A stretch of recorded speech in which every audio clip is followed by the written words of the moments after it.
Lu pernah mikir nggak sih kenapa harga rokok kretek di warung kopi langganan lu itu bisa jadi patokan buat gosip inflasi?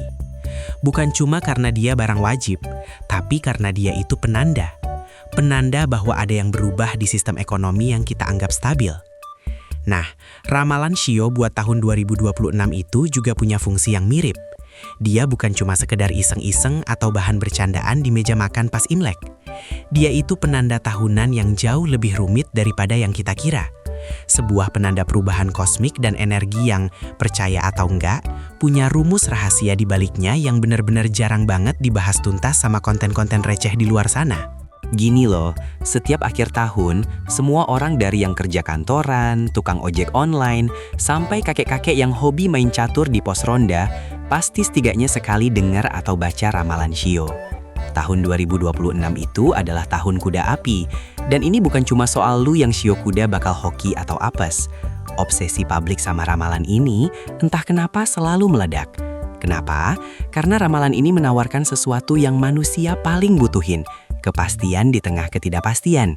Ketika kerjaan lagi stuck, hubungan lagi complicated, atau dompet lagi kempes, muncul nih ramalan yang bilang, santai, tahun depan Shio naga bakal jaya. Atau sebaliknya, waspada, Shio monyet bakal banyak cobaan. Seketika, rasa cemas itu terkelola. Kita punya semacam peta navigasi, meskipun petanya mungkin cuma coretan spidol di atas tisu bekas kopi. Tapi, buat kita di Taugasilu, cuma dengerin ramalan Shio sepotong-sepotong itu kayak minum kopi tanpa gula, pahit dan kurang nendang. Kita harus bongkar ini sampai ke akarnya. Pertanyaannya bukan lagi, apakah Shio Kuda 2026 bakal hoki? Tapi, kenapa sistem ini yang usianya ribuan tahun masih bisa mempengaruhi miliaran orang sampai sekarang? Jawabannya ada di dua lapis pemahaman.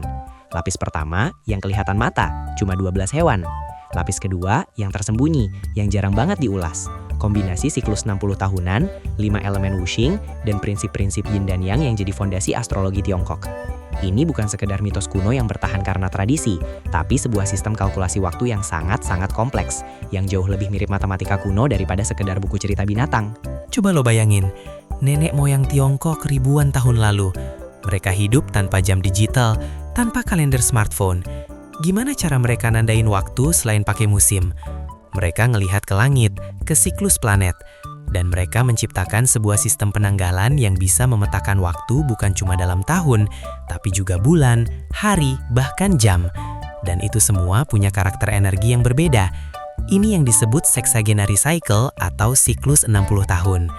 Shio yang kita kenal, 12 hewan itu, hanyalah satu komponen dari siklus 60 tahun tersebut, yaitu 12 cabang bumi. Tapi ini harus dikombinasikan dengan 10 batang langit yang merepresentasikan elemen dan polaritas. Jadi, ramalan Shio tahun 2026 itu bukan cuma Shio kuda, tapi spesifiknya adalah tahun kuda api yin. Kombinasi ini hanya muncul sekali setiap 60 tahun. Itu artinya kakek buyut kita kalau umurnya panjang banget baru ketemu kuda api yin yang sama. Ini yang bikin ramalan Shio massal sering meleset atau terkesan generik. Mereka cuma pakai satu variabel, si hewan tahunan. Itu kayak lu mau prediksi hasil pertandingan bola cuma dari warna jersey timnya doang, tanpa lihat line up pemain, taktik pelatih, atau kondisi lapangan. Jelas nggak akurat? Kita bakal bahas tuntas kenapa astrologi Tiongkok yang asli itu menuntut kita untuk tahu pilar jam, pilar hari, dan pilar bulan kelahiran kita, yang dikenal sebagai Bazi atau 4 pilar takdir. Oke, sekarang kita masuk ke inti rahasianya. Lupakan sejenak 12 hewan lucu-lucu yang lu hafal. Tikus, kerbau, macan, kelinci, dan seterusnya. Itu cuma ikon di desktop astrologi Tiongkok. Di baliknya, ada operating system yang jauh lebih canggih. Namanya siklus 60 tahun atau Jiazi. Ini adalah kerangka waktu yang menggabungkan dua set komponen yang super penting, 12 cabang bumi dan 10 batang langit. Kalau lu cuma tahu Shio lu, itu sama aja kayak lu cuma tahu nama foldernya, tapi nggak tahu isi filenya apa. Padahal, yang menentukan energi dan ramalan itu, ya interaksi antara kedua set ini. Mari kita analogikan ini dengan hardware komputer. 12 cabang bumi itu kayak slot memori atau port USB di motherboard. Dia memberikan 12 kemungkinan posisi atau wadah. Disinilah 12 hewan Shio itu berada. Tapi yang bikin sistem ini jadi jenius adalah 10 batang langit. Ini adalah sumber energi murni, semacam arus listrik yang mengalir ke 12 port tadi. 10 batang langit ini terdiri dari 5 elemen dasar dan polaritas mereka. Jadi lo punya kayu yang, kayu yin, api yang, api yin, dan seterusnya. Sampai totalnya 10. Tiangan ini adalah energi yang sifatnya lebih halus, intangible, sementara digi adalah manifestasi fisiknya. Ibarat kata, digi itu mobilnya, tiangan itu jenis bahan bakar dan pengemudinya. Sekarang, kenapa siklus 60 tahun? Karena sistem ini bekerja secara kombinatorial, seperti perkalian silang. Tahun 2026 yang kita bahas adalah tahun yang spesifik, Bing Wu. Lihat, ramalan itu tidak pernah tentang kuda saja. Ramalan itu tentang interaksi Bing yang duduk di atas Wu, api di atas api. Ini yang menciptakan karakter energi tahunan yang unik dan intens. Coba kita ambil contoh. Tahun 2026 adalah tahun kuda api. Bandingkan dengan tahun kuda sebelumnya, yaitu 12 tahun yang lalu, tahun 2014, yang merupakan kuda kayu. Dan 12 tahun sebelumnya lagi, tahun 2002, adalah kuda air. Meskipun hewannya sama-sama kuda, energi dasarnya totali berbeda karena batang langitnya berbeda. Setelah kita paham bahwa Shio hanyalah salah satu komponen dari siklus 60 tahunan, sekarang kita fokus ke komponen paling vital yang memberikan rasa pada ramalan tahunan, 5 elemen, atau yang dikenal sebagai wuxing. Wuxing ini bukan cuma sekedar 5 bahan, tapi adalah 5 fase energi yang terus-menerus bergerak, bertransformasi, dan berinteraksi satu sama lain. Ini adalah fondasi filosofis dan matematika dari seluruh astrologi Tiongkok. Kalau siklus 60 tahun itu adalah hardware-nya, maka wuxing ini adalah software-nya. Gue mau kasih analogi warung kopi yang santai. Bayangin aja, 5 elemen ini kayak 5 jenis pelanggan di warung kopi. Ada yang suportif dan ada yang rival. Nah, tahun kuda api 2026 itu adalah tahun di mana energi yang api mendominasi. Apa dampaknya? Dampaknya harus dilihat dari interaksinya dengan elemen-elemen lain. Buat Shio yang elemennya kayu, mereka diuntungkan karena kayu adalah elemen yang memproduksi api. Ini kayak kayu mendapatkan kesempatan besar untuk jadi obor yang menyala. Mereka akan punya banyak ide, kreativitas meledak, dan energi untuk mewujudkan mimpi. Tapi, hati-hati, produksi berlebihan bisa bikin mereka kehabisan energi. Jadi, suksesnya harus dibarengi istirahat. Buat Shio yang elemennya tanah, mereka diperkuat karena api adalah elemen yang memproduksi tanah. Ini berarti tahun 2026 adalah tahun kekayaan, stabilitas, dan properti. Tanah jadi lebih solid. Ini bisa jadi tahun terbaik buat investasi jangka panjang atau membeli aset. Buat Shio yang elemennya logam, mereka terkendali dan terleburkan karena api adalah elemen yang mengendalikan logam. Logam harus rela dibentuk ulang oleh panasnya api. Ini bisa jadi tahun yang penuh tantangan, perubahan paksa, atau tekanan dari atasan atau situasi. Tapi, kalau logamnya kuat, proses pembentukan ulang ini bisa menghasilkan logam yang lebih berharga. Ini bukan tahun santai, ini tahun tempakan. Buat Shio yang elemennya air, mereka berkonflik karena air adalah elemen yang mengendalikan api. Air harus kerja keras ekstra memadamkan api yang yang dan eksplosif.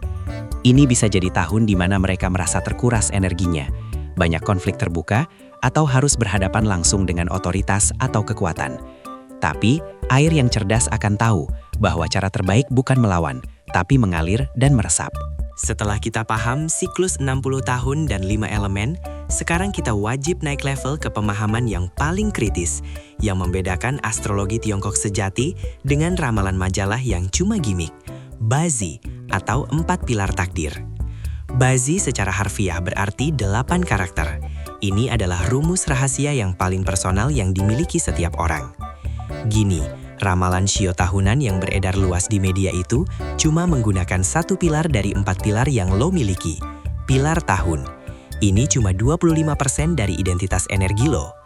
Bazi menuntut kita untuk menghitung dan menganalisis 3 pilar sisanya, yang jauh lebih krusial, yaitu pilar bulan, pilar hari, dan pilar jam kelahiran lo.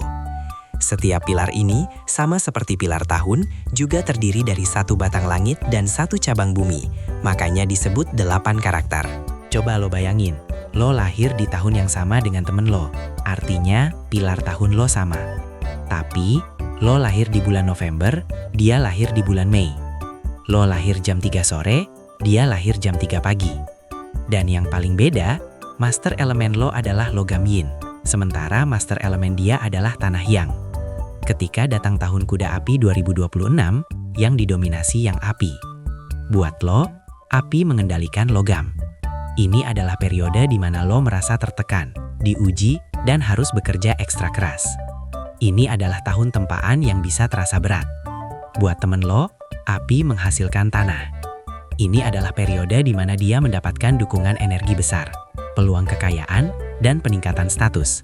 Ini adalah tahun panen buat dia. Setelah kita bahas energi waktu dan energi personal, kita harus membahas dimensi ketiga yang melengkapi ramalan Shio, yaitu energi ruang atau tempat.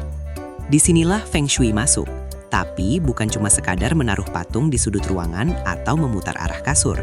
Kita akan bahas Feng Shui yang benar-benar terikat dengan astrologi tahunan, teori bintang terbang. Kalau astrologi Tiongkok adalah energi waktu, maka Feng Shui adalah energi tempat.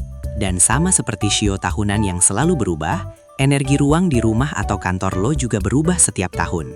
Ini adalah kunci kenapa ramalan Shio perorangan tidak akan lengkap tanpa analisis ruang di mana mereka beraktivitas. Setiap tahun, 9 energi yang dikenal sebagai 9 bintang terbang berpindah-pindah ke 9 sektor di rumah atau bangunan lo. Ada 3 konsep psikologis yang wajib lo tahu. Dan ini adalah kekuatan tak terlihat di balik semua ramalan. The Barnum Effect, Self-Fulfilling Prophecy, dan Confirmation Bias. Jadi, ramalan Shio tahun 2026 itu bukan cuma mitos. Di baliknya, ada rumus rahasia yang sangat matematis dan terstruktur, yang terdiri dari siklus 60 tahun, 5 elemen, 4 pilar takdir, dan bintang terbang. Dan yang terakhir, kekuatan terbesar dari semua ramalan ini adalah pikiran lo sendiri. Ramalan itu adalah cermin. Apa yang lo lihat dan lo yakini, akan lo cari buktinya di dunia nyata. Sekarang, gue pengen tahu dari lo semua. Setelah tahu Bazi itu jauh lebih penting daripada sekedar Shio tahunan, apakah lo masih percaya mentah-mentah sama ramalan di internet?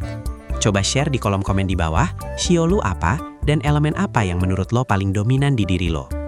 Dan jangan lupa, kalau video ini ngebuka mata lo, klik like dan subscribe ke Tahu Gak Sih Lu, biar kita bisa terus bongkar rumus rahasia ilmu-ilmu yang dikira mitos, tapi ternyata punya dasar logikanya sendiri. Sampai ketemu di bongkaran berikutnya.